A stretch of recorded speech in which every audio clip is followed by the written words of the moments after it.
Hi, everyone. I'm Bhaskar Sankar, the editor and publisher of Jacobin magazine, and this is the Jacobin Talk, as you can tell by that yellow bar above my head. We are today doing a really exciting debate, and I don't know what you guys did last night, but I watched the presidential debate, and I'm not sure what way I'm leaning. I think they both made really great points, but I was so inspired by the debate that I decided to have our own tonight. Before I introduce our guests and the topic of the debate, I want to mention that on Friday we're having a discussion between Jacobin staff writer Megan Day and Jacobin editor Seth Ackerman about the nature of the U.S. Constitution, about the nature of federalism, about what we should think about the Constitution. And I guess we're kind of spoiling the argument by calling it Burn the Constitution, a title that was also the title of Seth Ackerman's article in, I believe, the second issue of Jacobin way back in 2011. So definitely check that out. Seth is one of our best thinkers. Megan's going to be a great interlocutor for him.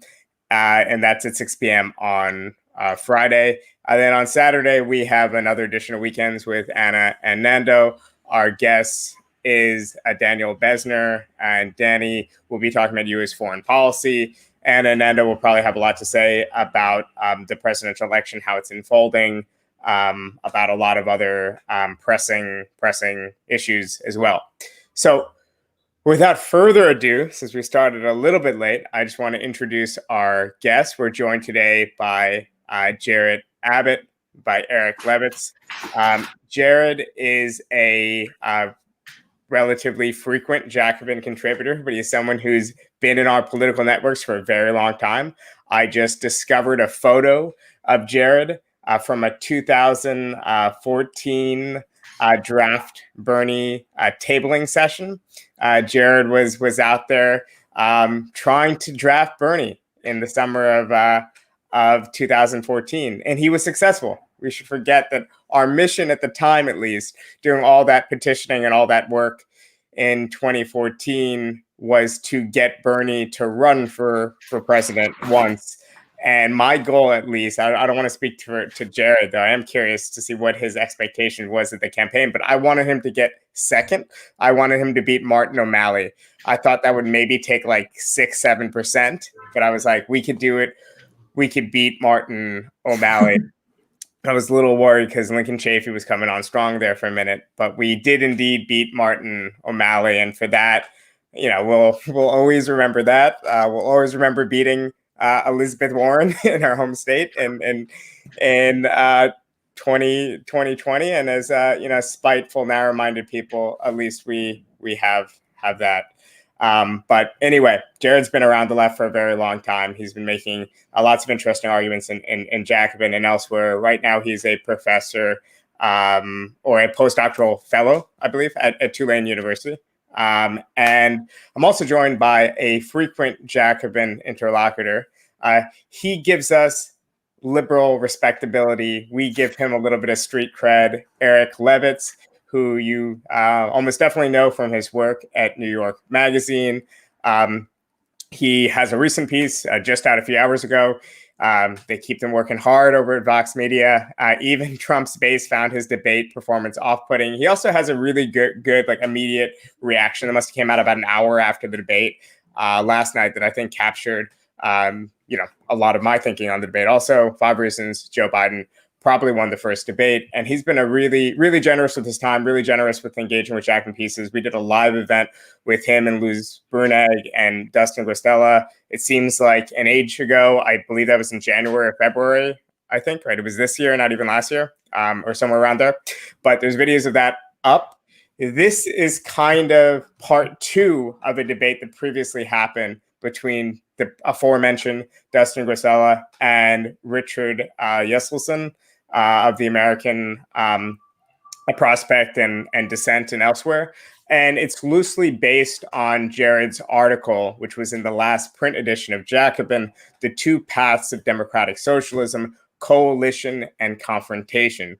So Jared does a very good job, I think relatively dispassionately, in the best sense of the word, laying out the perspectives that you could broadly group around Justice Democrats on the one hand, then probably the mainstream of the Democratic Socialists of America on the other. Though obviously, like any multi-tendency organization, there's lots of different currents of thought within DSA. And in that article, he lays out these strategies, but he doesn't really he makes a mild intervention in favor of the confrontation approach, I should say, building off some previous work he's done in the print edition of Jacobin and elsewhere, and in Catalyst, our sister publication. But this time I figured I would moderate and let him actually lay out a little bit more forcefully his positions. And Eric, obviously doesn't hew exactly 100% to the Justice Democrats' perspective. I would imagine he has his own kind of amalgam of thinking on this issue, but he'll talk broadly about what he thinks about the nature of the Democratic Party in this moment, what he thinks about the future of progressive politics, where he thinks there's room for us to advance, and where he thinks, perhaps, not to kind of preempt him or put words in his mouth, but where he thinks maybe our analysis makes the wrong assumptions. And I think that's one thing about the Bernie Sanders campaign. It was a campaign premise on a series of assumptions. That we can get into this later, don't think those assumptions were disproven by the experience of the campaign. But obviously, there's a lot to look over. There's a lot of data for us to look through about what actually happened. I think we don't even have the full picture of 2020 yet. So anyway, after that long introduction, what I'll do is I'll have our two speakers just speak for a little bit, lay out something. I'll start with Jared, and then I'll have Eric respond and kind of speak to the broader question of the left in the Democratic Party, and particularly the prospects for realignment, the prospect for change and transformation in the Democratic Party. Then I'll moderate a discussion with them. Then I'll bring in your questions. So as much as you want. 2 minutes, 5 minutes, 10 minutes. I'll give you both equal time, but I'll start with you, Jared.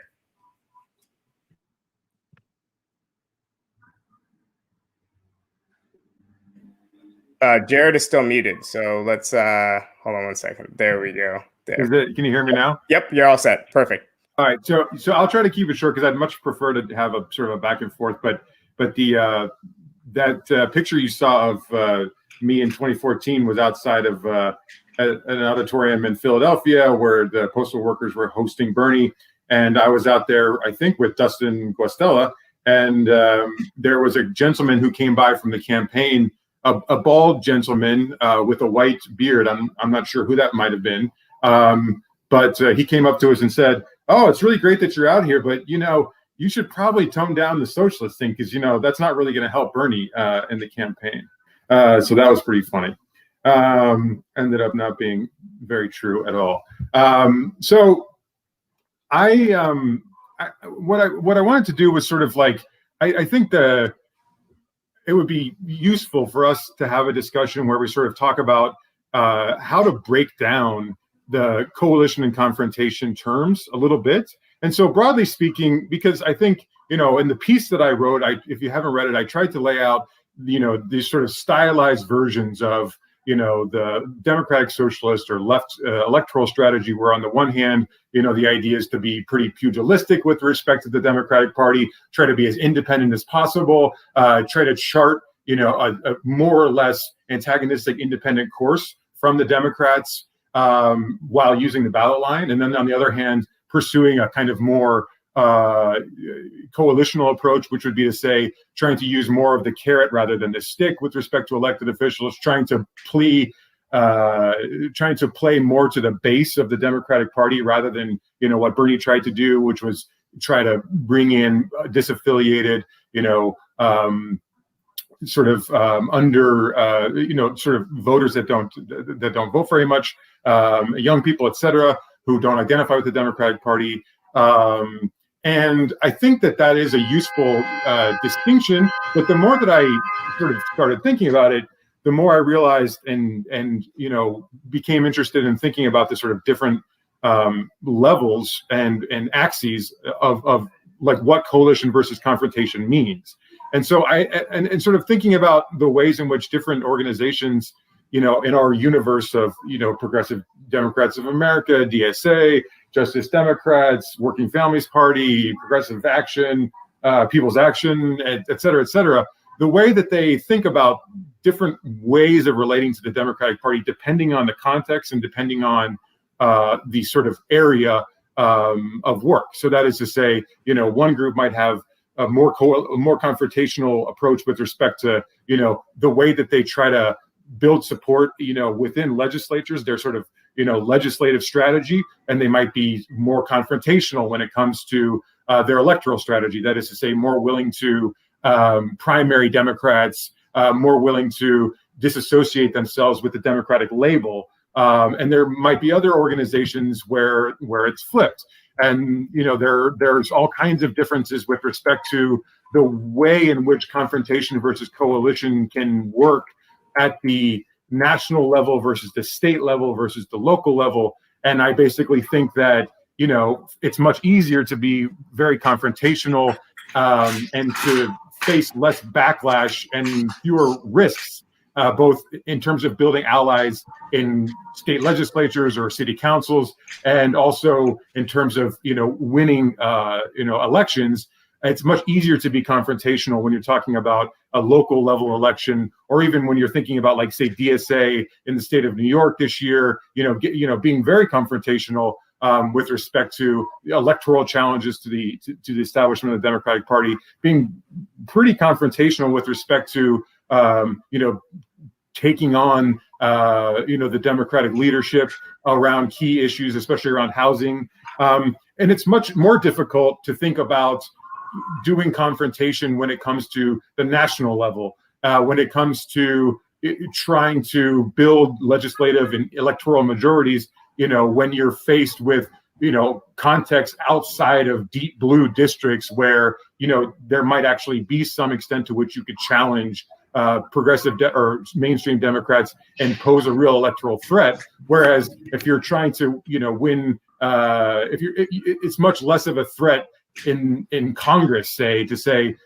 we are going to primary every mainstream Democrat because we simply don't have the resources to do that at the national level. And also, we know that the Democrats need to maintain legislative majorities in order for us to have any idea or any hope of getting anything we want passed. And so that means we have to be somewhat realistic when it comes to sort of marginal districts and realize that, we shouldn't be running super left-wing candidates in places where, doing so might actually undermine Democratic majority. So this is just to say that rather than sort of like laying out like a strong coalition versus sort of confrontation approach or perspective, I would just be, sort of really interested in sort of laying out there, sort of a conversation about how confrontation versus coalition can be more or less successful depending on, whether we're talking about electoral strategy or legislative strategy, and whether we're talking about the national versus the state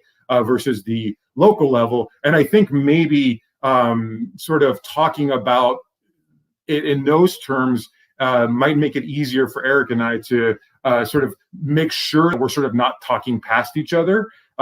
So that's sort of what I would open with. And the last thing I would say is that just in general, I do think that we need more of confrontation at all levels. And I think that, both in places where there are strong Democratic majorities at the state level and in local governments, I think there's a lot of low-hanging fruit out there for progressives to do and leftists to do much better than we already have, using an electoral threat against mainstream Democrats to win larger blocks in state legislatures and in local governments. But even and I think that there's also some sense in which we can have more legislative leverage by pushing mainstream Democrats more harder than progressive legislative strategies generally do, especially in places like Massachusetts or like New York, where you have very strong entrenched mainstream Democratic leadership, who probably aren't going to allow progressives into positions of power in the legislature anyway. So it might make, and I think it probably does make sense for us to be more confrontational in those contexts. But even at the national level, I think especially on the electoral front, Bernie, while he didn't do nearly as well, among sort of the disaffected voters, among the young voters, he didn't turn out as many young voters as he hoped to. He didn't do as well among sort of white working class voters as he hoped to, or as he did in 2016. I think there's a lot of evidence that, Bernie still performed pretty well in 2016 or 2020, even in the context of, an incumbent who was an existential threat to, our democracy, even in the context of a field of candidates that were much stronger and, than in 2016, particularly Biden, and played to some of the same voters that Bernie did. I think the fact that Bernie was still, competitive in, I was calculating this earlier, something like 40% of congressional districts in places that had primaries, in 2020, and in white working class, primarily districts, and the fact that he was able to increase voter turnout and increase his vote share among Latinos, especially among the youth, shows that, while our wing of the party isn't as large as maybe, we hope that it had been in 2016, that there's actually a lot of room for future growth, and that we can continue to experiment with Bernie's strategy, particularly in purple and sort of red districts. Even though we haven't been super successful yet, we still see signs that we've made major progress compared to, before 2016. And there's a lot of people out there working on how progressives and how leftists can perform better in places like West Virginia, places like, Wisconsin, places like Kansas. There's a lot of grassroots efforts already going on by organizations like the Working Families Party, like People's Action, to show that a Bernie style, bread and butter campaign of trying to win in red and purple areas, can be successful. And we've only started experimenting, so I think there's a long way to go. So I'll sort of leave it with that, sort of focused on a number of different areas, but I'll just sort of throw all that out there and see sort of where Eric wants to pick up. Yeah, Eric, there's a lot there. It's a big topic. If you want to just do a starting point and speak for as long as you want, then after that, I'll moderate the rest of the conversation. So the floor is yours. Yeah, sure. So I really enjoyed Jared's piece on coalition versus confrontation, in part because I think it did a very good job of representing the two sort of stylized polemical positions on either side. And in so doing, I think it did, as he just suggested, to me illustrated the way that this dichotomy sort of unproductively bundles together a bunch of questions that are in my estimation, like fundamentally distinct. So the question of, should the left in Democratic primary campaigns try to co-opt the Democratic Party's brand or build an independent political identity? That's one question. Should the left try to build independent mass membership organizations that contest elections on the Democratic ballot line, or should they work within Democratic Party's formal institutions? That's another question. Should the left have mobilized behind Elizabeth Warren or Bernie Sanders in the 2020 primary? The answer to that doesn't necessarily dictate, in my opinion, an answer to everything else. And then whatever. So there's a bunch of different kind of tendencies and questions wrapped up within it. And I think that Jared's absolutely right that a lot of this is context dependent. If you're trying to build a left political electoral formation at the local level in a place where the Democratic Party has very little buy-in right now, building an independent identity is very useful. And the Democratic Party itself acknowledges this. It tries to run independent candidates in Alaska, for example. And there's also the Nonpartisan League up in, I think, North Dakota. So that there are places where I think a strategy built around signaling confrontational or an adversarial relationship to the Democratic Party, I think could be electorally useful. My big bone with the sort of strong version of the confrontational strategy is that, to me, I feel like it involves imposing a bunch of certain disadvantages on the left's electoral candidates for the sake of securing a bunch of sort of purely hypothetical benefits, most of which lack empirical support, and some of them, to my mind, don't really. I have trouble seeing the logic behind them. which may be just my own failure of reading and engagement. But so, a lot of emphasis in Jared's article and in the conversations around this has been on the idea that, if the left engages as, a junior partner in the coalition, if it acts as though, it is in coalition with the party and its candidates consider themselves members of the party, in full form, trying to bend the party to its, trying to win the battle for the soul of it, but ultimately are good Democrats, that this is going to undermine the ability of the left to hold elected lawmakers accountable to its agenda. That once they get into office, there will be strong temptations, countervailing forces from corporate America to moderate, to abandon the left. And I have trouble with this argument for a few reasons. One is that, as Jared's article itself notes, the only real potential leverage a confrontational organization would have over Democrats nationally are primary challenges. And two, the most socialistic voters in the actually existing Democratic primary electorate are strong Democratic partisans.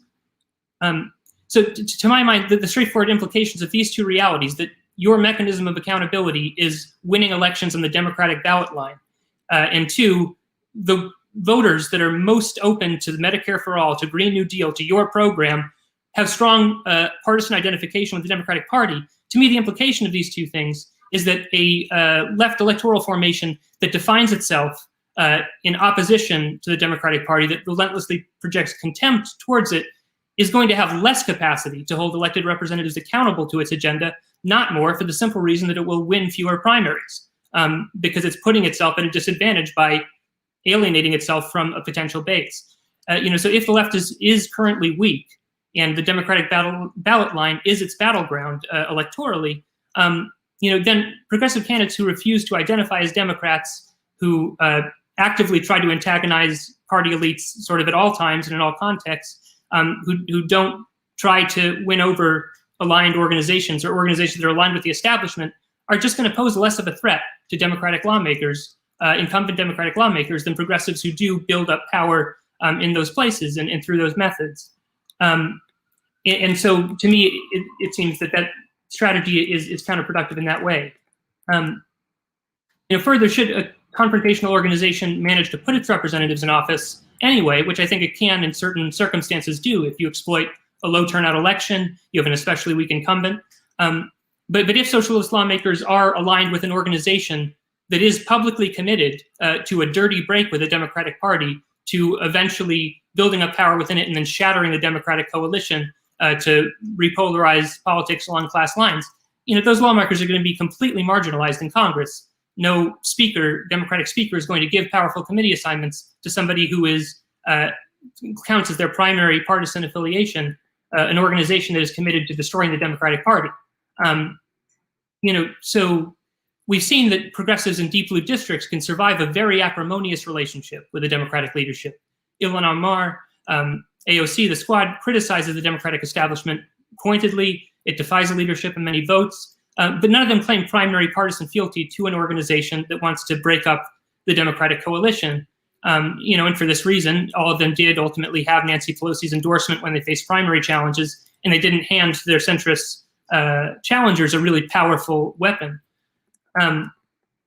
So there's that element. And then the other thing is that I'm not sure that there's all this emphasis on accountability in the confrontation argument. And I'm not sure that it has a mechanism for accountability, that the coalitional strategy does not. The idea seems to be that if socialists elect representatives who claim membership in their para-party and fealty to its platform, those representatives cannot betray the cause, whereas socialist lawmakers who identify as Democrats can.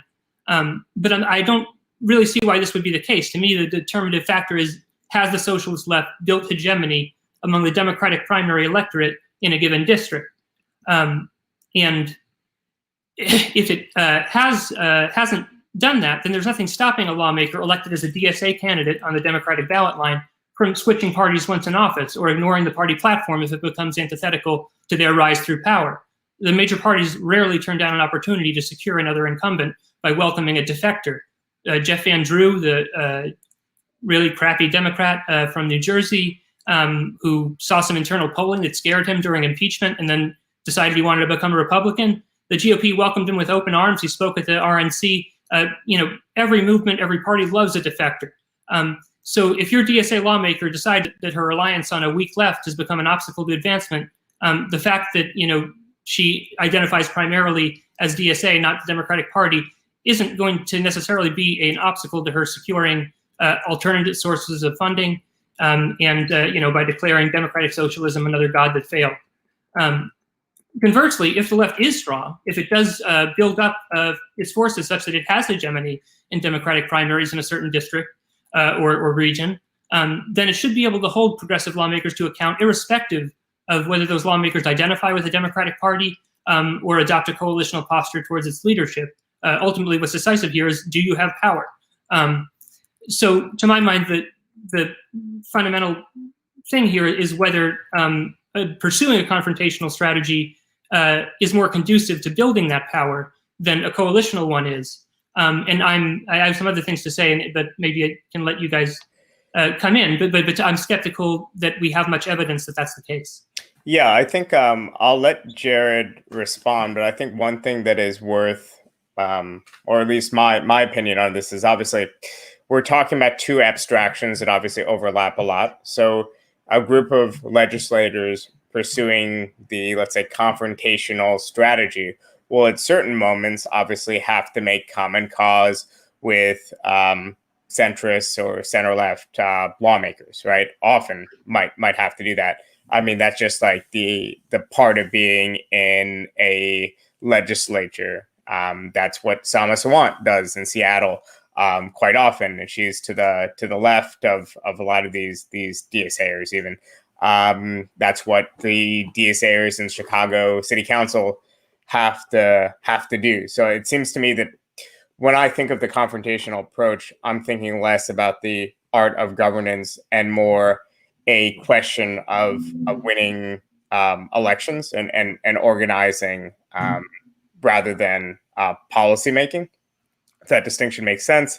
Then also the last thing that I would just pose as a question for both of you, though obviously I'll let Jared respond to what you just said, is could it be that the Bernie Sanders, let's say, theory of the 2020 race and his general approach and emphasis on semi and irregular voters, that makes more sense and would have made it more viable in a general election potentially than in a closed primary? Like obviously there's two separate questions. One is, what's the best approach and platform to winning the type of majorities that can actually transform American politics, which is like a extreme supermajority that obviously we're very far away from, and that it's not simply a matter of getting elected. One has to build both the coalition that's willing and able to carry out your program and also win with large enough numbers that you have a mandate.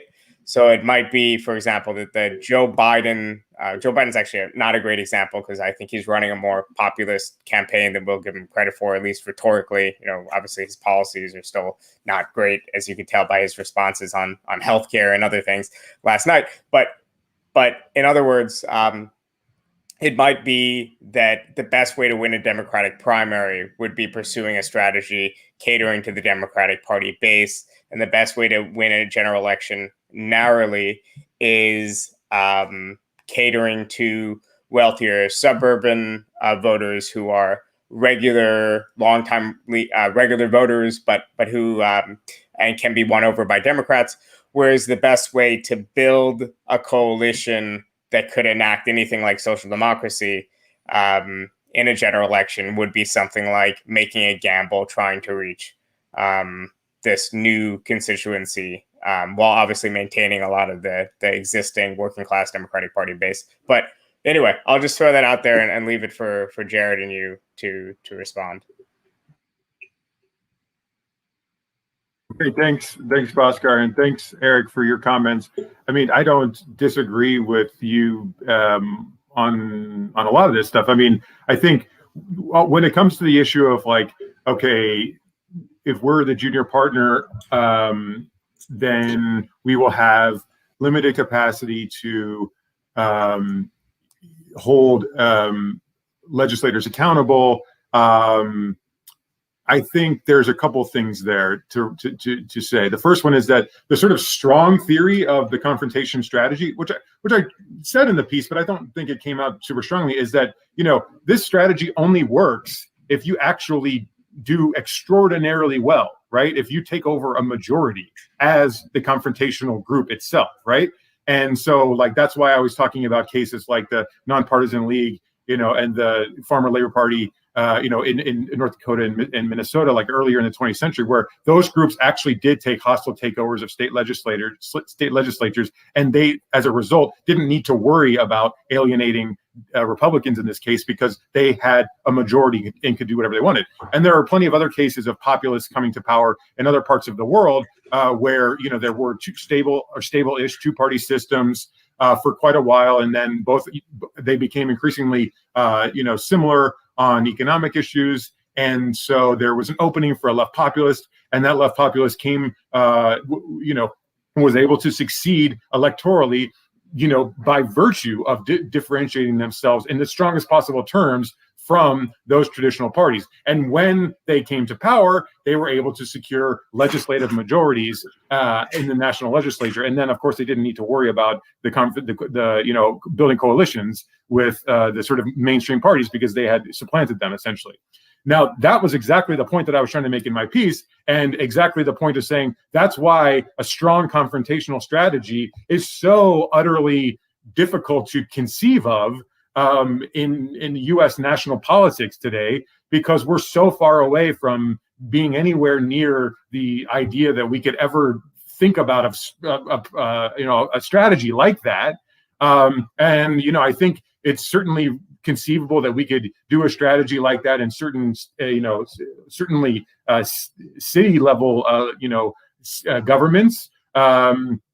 Even some pretty big cities, I can imagine us having some success in places that are wall-to-wall Democrat, you know, in particular. But at the national level, yeah, it's not a realistic thing to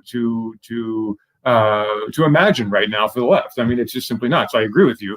But that said, I feel like, you know, the real question becomes, well, what's the degree to which we are thinking in terms of, you know, pushing against, prodding, you know, Democratic establishment and Democratic leadership versus trying to, you know, win friends and trying to convince them, you know, that our things are going to be in their own electoral interest, so they might as well join with us. You know, what's the relative balance of confrontation versus coalition? And I think that, you know, we're already seeing, as Eric mentioned, like people like the Squad, they're already showing the ways in which you can sort of thread the needle, you know, by charting an independent-ish path from the Democratic establishment, but without really focusing so much on, you know, the Democratic Party label itself, and so thereby not alienating too many people, either voters or legislators, you know, by attacking the Democratic Party label itself. And I think even within DSA candidates, you know, who are in an organization that's completely separate from, you know, the Democratic Party, although of course Justice Democrats is separate from the Democratic Party as well, organizationally, you know, we're seeing like DSAers being pragmatic in a lot of ways of saying, you know, we're going to take on the Democratic establishment, you know, we're going to build an independent label, but we're going to sort of de-emphasize, you know, the extent to which we, you know, take on that label and attack it directly. So I think it's really like a matter of degree. And I don't think we have enough information yet because, you know, these sorts of, you know, strategies are so new for at least in, you know, in our context, that we don't really have enough information yet to know like how far that can be pushed, the confrontation, the independent label idea, or should be pushed without running into electoral or legislative pitfalls. And I think that that's something that, you know, we're just going to have to see. And I'm working on a project to really hone in on lots of different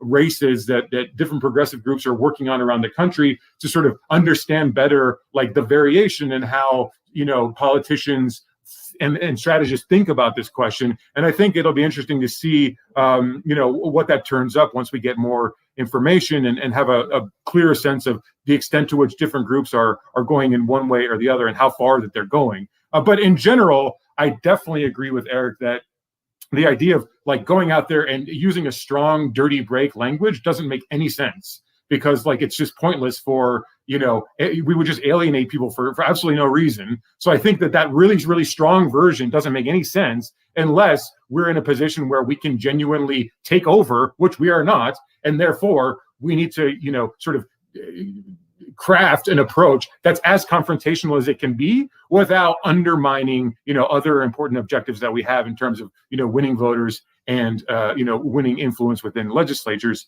Well, there's a lot more to say about that, but in terms of the second question of the accountability mechanism, I think that Eric has a good point that politicians can defect once they're in office, and that basically our electoral strength is what really matters. I think that's true.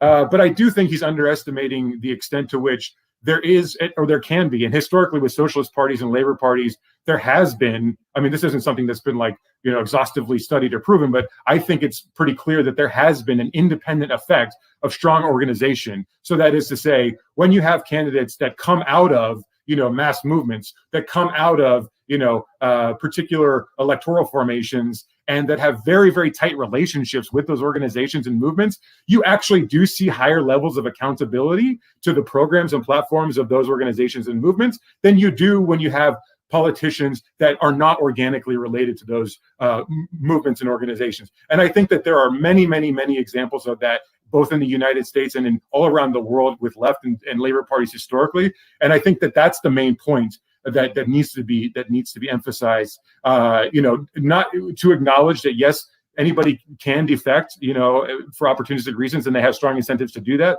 But that doesn't negate the possibility. And I think there's a lot of evidence, as I said, that there is an independent effect of having strong organizational linkages between candidates and the organization. So I'll stop there because I've talked too much, and I'll, hopefully we can get the Bosco's question after.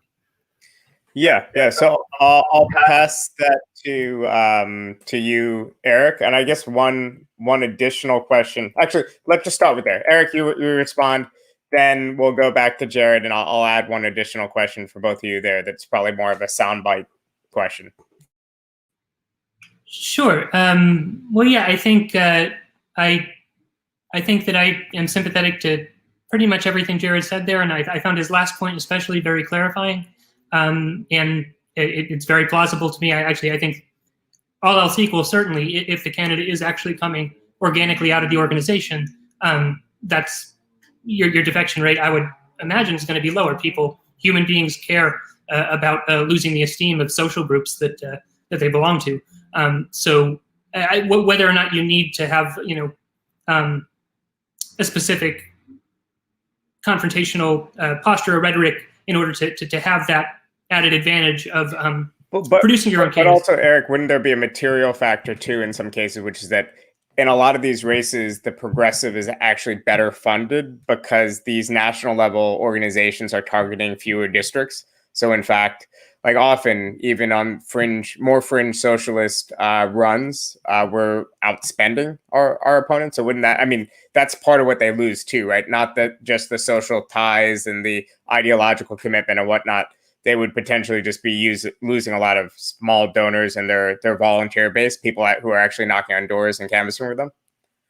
Yeah, well, so yes, I think that that's true. And I think if you look at, why does AOC get away with maybe whatever, to the extent that she is able to be combative with the Democratic Party, but still get fairly decent committee assignments, she's a buckraker. She has an enormous base that she can bring money in.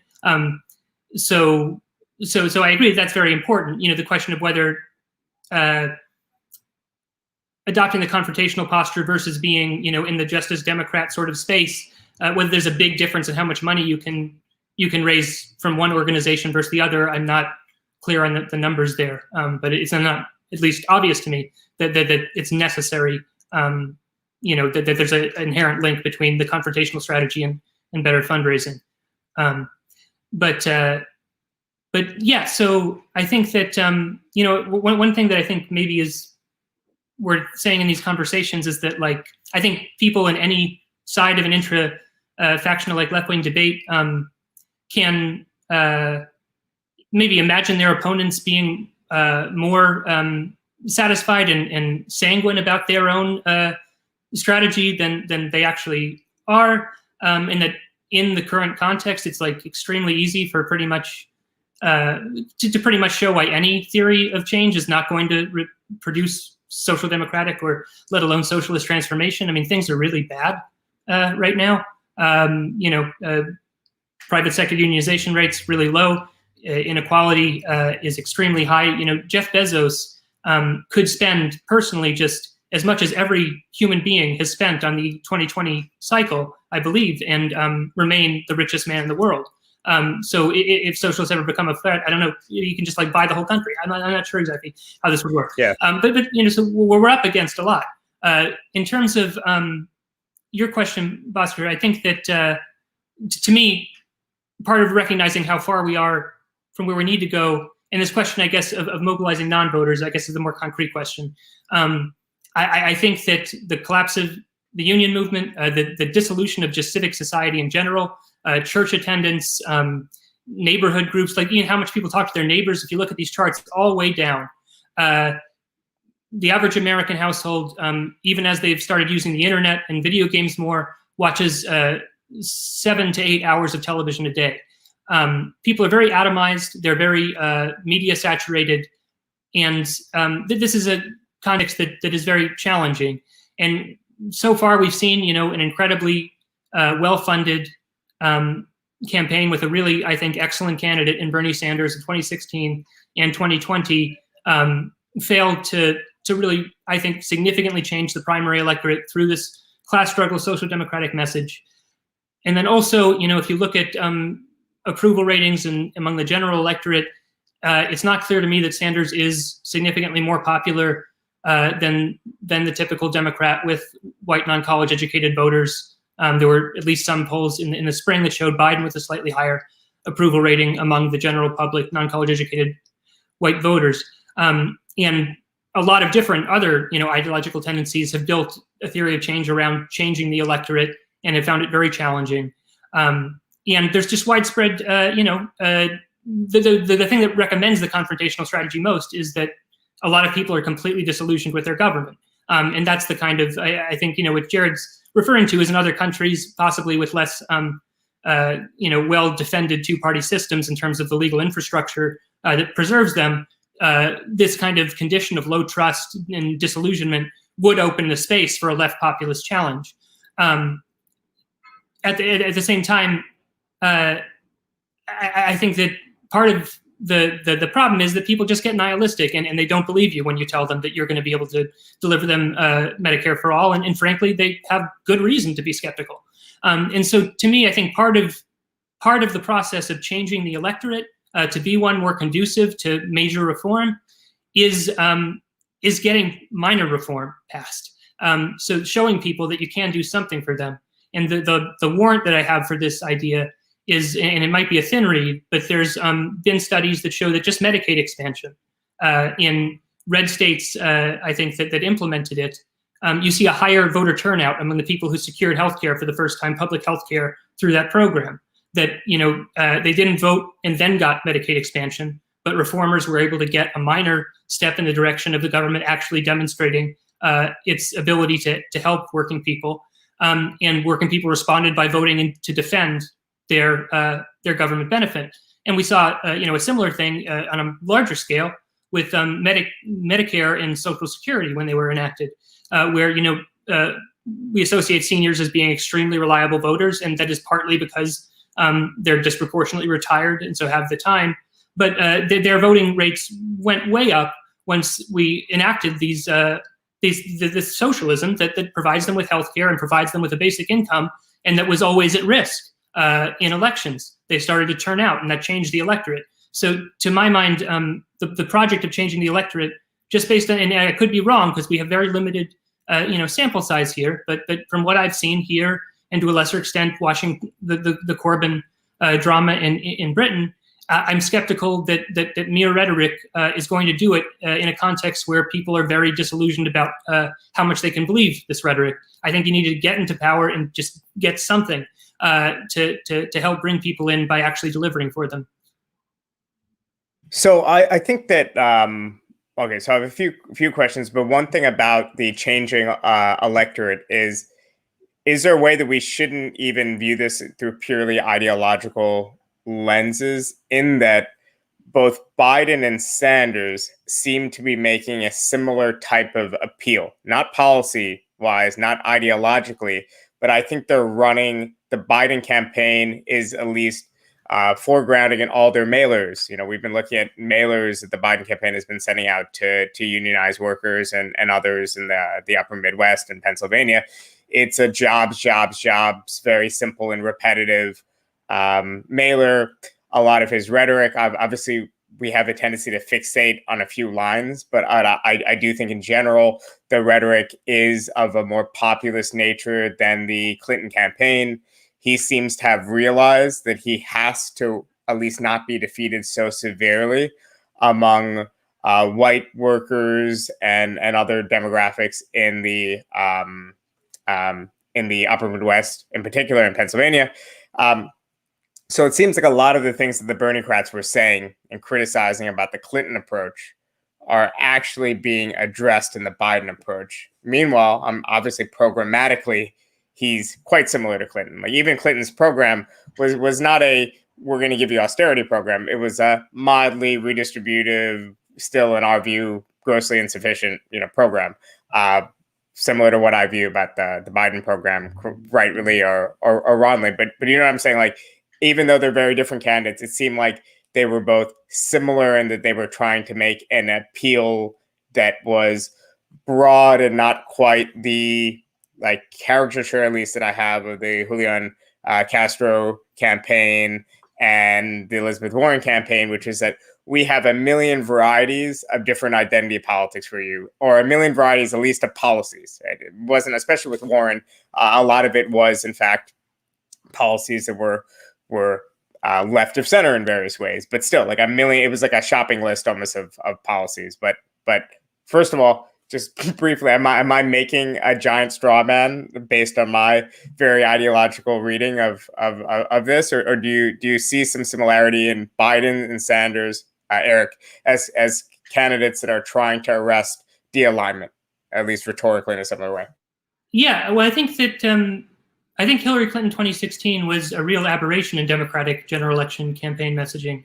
I think that Democrats have almost always, I think even 2004 with Kerry, there may be, certain exceptions, but generally speaking, Democratic consultants understand that, their core asset is that they are viewed as the party that's less in bed with the very wealthy, and they usually make a point of alerting voters to that. And so I think that that's absolutely the case. There's also, I think even slightly parenthetical, but just in the level of vocabulary and mode of speech, both Sanders and Biden, and in his own grotesque way, Trump, are very blunt and clear-spoken relative to maybe some other Democratic candidates, perhaps Clinton.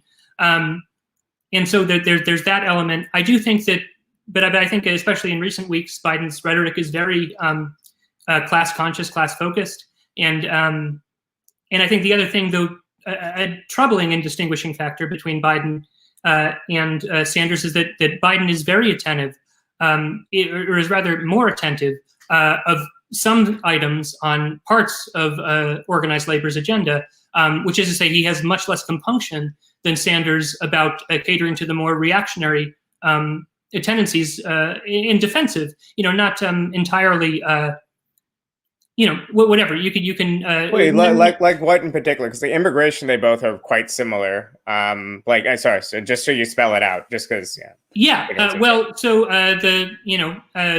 in Pennsylvania, whatever the baseline fact that the dirty industries are a bit more unionized than the clean industries, and Biden's willing to go to Pennsylvania and say we need fracking as a bridge fuel. That's obviously not the labor movement writ large, but and then there are other labor unions that do have kind of the leadership or elements of it have a reactionary posture towards Medicare for all, right? And then more broadly, he's just, Biden is less compelled to represent the broader left-wing social movements, or at least as faithfully as Sanders did in 2020. I'm not saying that this is a positive, but I am saying that that it is the case that Biden has his means and orientation towards appealing to non-college educated voters, black and white, that does involve privileging issues of jobs and just like defensive kind of union demands above a broader horizon of change. So, Jared, I have two questions. One is just even on the use of Justice Democrats as an example. Like, could it be on the continuum of these two different strategies? Justice Democrats broadly belongs in a wing of maybe the right wing, or however we want to put it, of the confrontation camp instead of the coalition camp. And when we think of the coalition strategy, we're thinking more of progressive Democrats from America, or just broadly the politics that we saw in DSA in the 80s and 90s and other similar groups. So in other words, when I think about what JD has done, despite my disagreements with some of their candidates or whatnot, they've drawn pretty sharp lines of saying these are Justice Democrats candidates. They've taken a lot of controversial races, and actually they've run kind of like dirty is the wrong way, because I mean it's a compliment, but they've punched back. They've been pretty aggressive, and their candidates, like even AOC, is more associated with them than DSA, and is probably closer at some level, even though she couldn't have gotten elected, and she knows that without the DSA canvassers the first time around. In other words, like maybe we're downplaying this conversation just how distinct their ideological profile and how confrontational is, because their aim is explicitly a realignment aim, whereas a lot of us as democratic socialists, myself included, would never say that our aim is realignment. Our aim is creating a pole of opposition, something a distinct set of politics, while using the democratic outline, with the ultimate abstract goal, at least for me, of an independent Labor Party. Not abstract in terms of what the goal is, I should say, abstract in how we get it. So related to that, when we talk about getting to a greater form of independent political action, getting to a labor-based party, for example, is that just something that could happen potentially if American politics keep polarizing and we're one of the poles? So in other words, as someone kind of mentioned in passing in the comments, America becomes a four-party system briefly for a couple of years, and then it repolarizes into a two-party system. That kind of thing. In other words, is this break an outcome of a strategy of polarization and continuing polarization that we're contributing to in different ways with both the JD and the DSA strategy?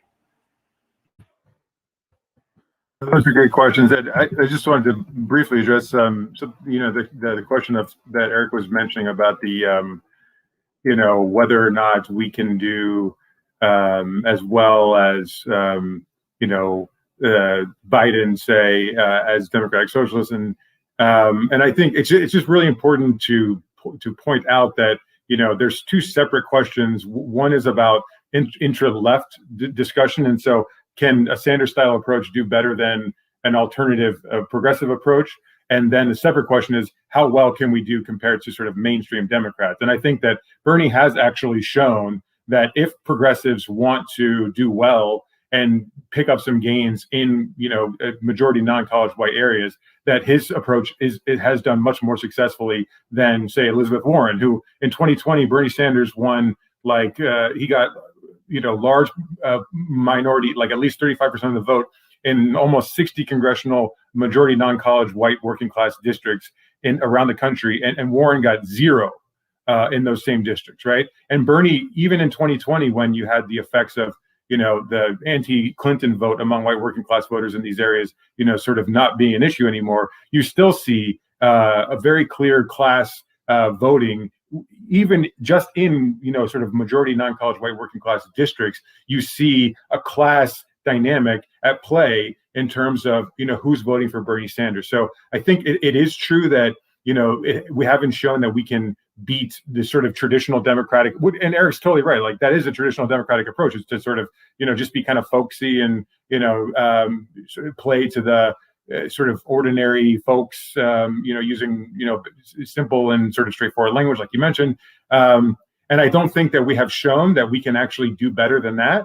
But I think that there is evidence that if progressives want to try, that our approach, the Sanders approach, would likely bear more fruit than alternative approaches that at least those that we've seen so far, when it comes to the national level, at least, and in sort of these red districts. But to get to Bhaskar's question, I think that, basically, I think Justice Democrats is partly confrontational. I mean, and that's why I've been sort of emphasizing that we shouldn't just say one or the other. Like I was trying to be polemical in that piece and say there is a kind of like an ethos of one or the other. And I think that that's true. Like I think people on DSA feel like they're like more confrontational and, that they have sort of broader sort of like grander ambitions. And in a sense, they obviously do because they want socialism, right? But I think that bracketing that and sort of getting more into the weeds, it's obviously the case that Justice Democrats is pretty confrontational, as you said, Bhaskar, when it comes to, primarying mainstream Democrats, obviously, when it comes to being willing to, AOC doing a sit-in in Pelosi's office, that's something that, people trying to build coalitions don't often do.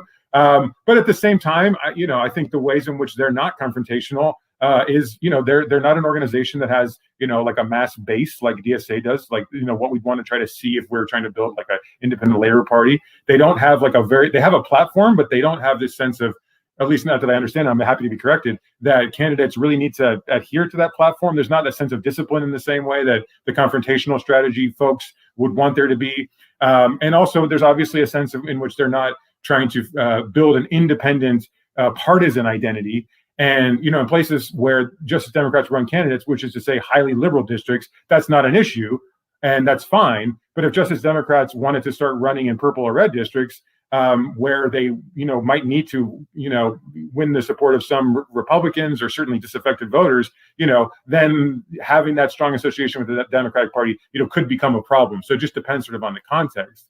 And I think that, I think like Working Families Party, for instance, like they're more confrontational than Justice Democrats in the sense that they have an independent organization with a mass membership base. They have an independent party ballot line, which Justice Democrats obviously doesn't have. And they have candidates who run as Working Families Party candidates. But then in other senses, when it comes to sort of maybe legislative strategy, they often are, confrontational when they need to be, but they can also be very, very pragmatic. And they, value having long-term relationships with legislators, so that they can ensure that they can get the things that they need for their constituencies when they need them. So there's just a lot of different moving parts here. And I think we've only begun to sort of like think about, a more precise way of understanding, which organizations are going in which direction and what it actually, from a strategic sense, makes the most sense for us to focus on in terms of being more or less confrontational. And I think that, the only way in which, a major, strong confrontational strategy, that involves, total break with the Democratic Party, in both organizationally and in terms of identity is sort of, what we've already talked about, which is that you would need to have much higher levels of disaffection with the Democratic Party, right? Like right now, the Democratic Party has fewer adherents as a share of the working class.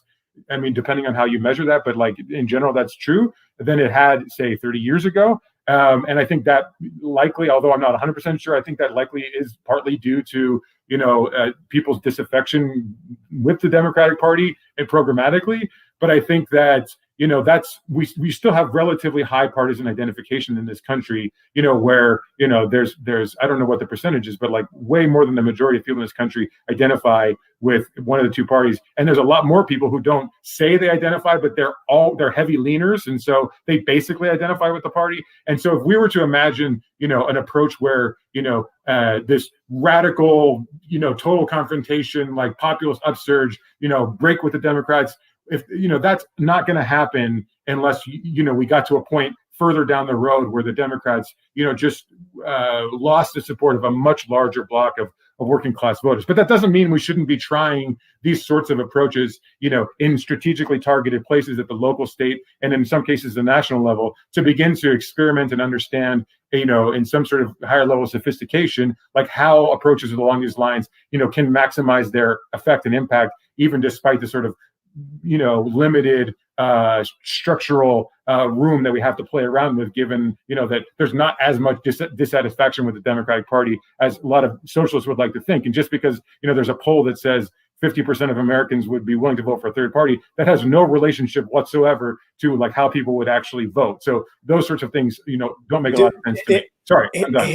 Historically, as a trend, when parties are in opposition, this question for either of you, just intuitively, it would seem to be when parties are in opposition, that would increase partisan affiliation with the party, or just because they're is that a trend at all, or something that seems intuitive to either? I don't know. I don't think so, but I could be wrong, Eric. Yeah, I don't can't speak. I think if a party is out of power long enough, it can actually have a self-reinforcing downward spiral. But in the specific context that we find ourselves in now, and something I was thinking about it as Jared was speaking is that at this moment there is one political institution that can plausibly serve as a vehicle for disempowering this extremely scary and increasingly authoritarian reactionary movement that has control of the federal government. And so, in the particular context that we find ourselves in now, I think that, obviously it doesn't matter for the completely disaffected and checked out portion of the population, but the portion of the American public that is at all interested in self-government at this moment. And that group of people has grown a lot since Donald Trump took power. One of the few, countervailing blessings of the Trump presidency, which by no means make up for, the harms, is that, we had record turnout in a midterm, I think, for maybe more than half a century, possibly more than that, in 2018, after 2014 was the lowest attended midterm, I think, for a very long time, if not ever. Trump has mobilized people, especially people of broadly, at the very least, anti-right sentiments. And so I think in this particular moment, I think things could change. If Biden wins and we have, and he or someone else who's a Democrat wins in 2024, and we have, if we get to this stage where America is becoming California, I think at that point it's possible that, you could, the obstacle that is identification with the Democratic Party among potential social democratic socialist constituencies may become less problematic. In the current context, I think people rightly perceive that, this coalition is the only game in town for a pretty high stakes thing of preventing Trumpism from remaining in power. Yeah, we have a pretty unusual situation in that we have extremely high and getting higher, actually not extremely high by world standards, but within the history of the U.S., higher levels of polarization, higher levels of partisan kind of polarization, while at the same time having a massive decline in our civic institutions and in those outlets of regular participation that used to fuel actual mass political activity. Then, of course, we have a political system that's uniquely unable to deal with even normal levels of political polarization, the levels that you have in other countries that have parliamentary systems that can deal with it. So what happens going forward? Well, it seems to me that extremely partisan inclined people will be very frustrated when they win elections and nothing happens. And that could either lead to spiraling, dropping out of the political process. It could just lead to some sort of institutional reform. Obviously, we hope it'll be good democratic reform. There's a possibility that the easiest route, at least, obviously, is just the continued growth of the imperial presidency in different forms. which again, if it's held within certain bounds and it's responsive to democracy, might be better than the status quo, but also might be very dangerous. So, we're in a very difficult and volatile situation. I'm glad, and I'm sure both of you are, that there's a visible left for the first time in a while. Because if this was 10 years ago and we were in 2020 and everything had happened except for the growth of groups like DSA and JD and in figures like AOC and Bernie becoming a national figure, then this breakdown would only seem to have benefited the populist right, which was already emerging 10 years ago. But at least now we have the faint glimmer of hope that we'll be able to attract some of these people. We'll be able to build a political coalition of some type, and at the very least, we'll be able to fight for more justice and more democracy and more freedom as the solution to our problems, not more xenophobia and more authoritarianism. So I'm proud to be a part of this movement. With me and Jared on the center left of this movement and Eric on the far right of our popular front. But I really do appreciate all of your time. Jared, of course, like I mentioned before, has been a long time socialist, someone who's written for Jacobin for a while, has written for Catalyst, but really has been involved in building DSA for a long time. So obviously a lot of his work now is more academic. He's working a bunch of research projects, but I can't overstate just the personal contribution of Jared and a lot of the people around him to DSA's resurgence in very bleak years. And Eric is really an excellent commentator. You should check out all his writing. And he's someone who's both assertive in what he thinks and broad-minded and ecumenical, which is a rare combination. I was going to make a joke about one of his colleagues, but I've decided not to. But in any case, thanks to everyone. Please tune in tomorrow with Nando and Anna. I have an event in less than 15 minutes, I guess, with DSA. If you want to check it out, I put the link in the YouTube chat, dsausa.org. Thanks always to our producer, Cale Brooks, and just press like, press subscribe, and we'll be back on Friday at 6 p.m. with Seth Ackerman and Megan Day.